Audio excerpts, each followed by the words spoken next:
குற்றாலம் அருவியில் பழைய அருவியில் திடீரென வெள்ளப்பெருக்கு ஏற்பட்டதில் சிக்கி சிறுவன் உயிரிழந்திருக்கிறார். இந்த சம்பவம் அந்த பகுதியில் முழுமையாக சோகத்தை ஏற்படுத்தி இருக்கிறது. தற்போது அந்த சிறுவன் உயிரிழந்திருக்கிறான். அருவியில் வெள்ளப்பெருக்கு ஏற்பட்டிருக்கிறது. இது தொடர்பாக அதிர்ச்சி தகவல் ஒன்று நமக்கு கிடைத்திருக்கிறது. இந்த அருவியில் வெள்ளப்பெருக்கு ஏற்படும் போது முன்னதாகவே கணித்து அந்த பகுதியில் இருந்து வனக்காவலர் உடனடியாக தென்காசி காவல் நிலையம், அதாவது குற்றாலம் காவல் நிலையத்திற்கு தகவல் கொடுத்ததாக நமக்கு தகவல் கிடைத்திருக்கிறது. இந்த தகவலின் அடிப்படையில் தான் உடனடியாக மெயின் அருவி மற்றும் ஐந்தருவிக்கு உடனடியாக காவலர்கள் சென்றிருக்கிறார்கள். அங்கு சென்ற போலீசார் மக்களை தடுத்து நிறுத்தியும் குளித்துக் கொண்டிருந்தவர்களை வெளியேற்றவும் செய்திருக்கிறார்கள்.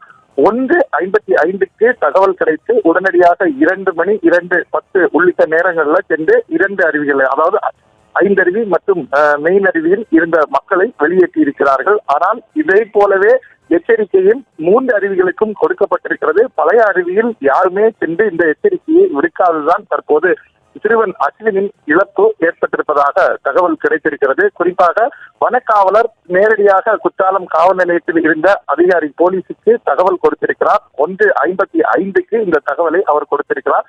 மேலே வனப்பகுதிகளில் மழை அதிகமாக பெய்து வருகிறது.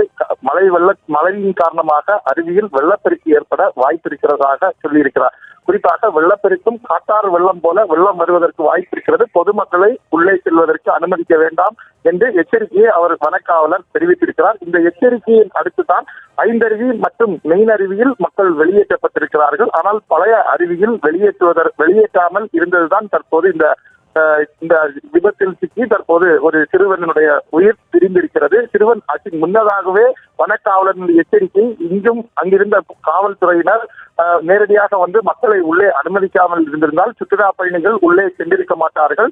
இந்த விபத்தும் ஏற்பட்டிருக்கிறார். வெறும் 30-40 வினாடிகள்ல நடைபெற்ற இந்த நிகழ்வு முன்னதாகவே வனக்காவலரால் கணிக்கப்பட்டு காவல் நிலையத்திற்கு தகவல் கொடுத்தும் அந்த பகுதிக்கு யாருமே எச்சரிக்கை விடுக்காதது அதிர்ச்சிகரமான தகவலாக தற்போது கிடைத்திருக்கிறது. இது தொடர்பாக விசாரணை மேற்கொள்ள வேண்டும். என்ன நடந்திருக்கிறது, இதில் வனக்காவலர் எத்தனை மணிக்கு தகவல் கொடுத்திருக்கிறார், எத்தனை மணிக்கு காவல்துறை அங்கு சென்றிருக்கிறார்கள், அங்கு செல்ல வேண்டிய காவலர் யார் என்பதை விசாரித்து உரிய நடவடிக்கையை முன்னெடுக்க வேண்டும். வருங்காலங்களில் இது போல் நடக்காமல் பார்க்க வேண்டும் என்று சுற்றுலா பயணிகள் கோரிக்கையை முன்வைக்கிறார்கள். செய்திகளை உடனுக்குடனும் துல்லியமாகவும் தெரிந்து கொள்ள சப்ஸ்கிரைப் பண்ணுங்க.